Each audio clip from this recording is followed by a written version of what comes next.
بسم اللہ الرحمن الرحیم۔ محترم ناظرین، رسول اللہ صلی اللہ علیہ وآلہ وسلم نے فرمایا، مروا اولادکم بالصلاۃ وہم ابناء 7 سنین واضربوہم علیہا وہم ابناء 10 سنین وفرقوا بینہم فی المضاجع۔ اللہ کے رسول صلی اللہ علیہ وسلم نے فرمایا، اپنے بچوں کو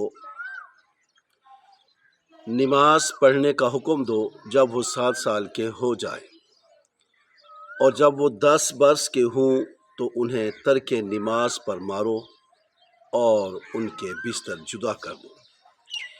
محترم ناظرین، اس حدیث میں رسول اللہ صلی اللہ علیہ وآلہ وسلم والدین کو حکم فرما رہے ہیں کہ وہ اپنی اولاد کو 7 برس کی عمر ہی میں نماز کی تعلیم دے۔ نماز کی تعلیم دے کر نماز کا عادی بنانے کی کوشش کرے۔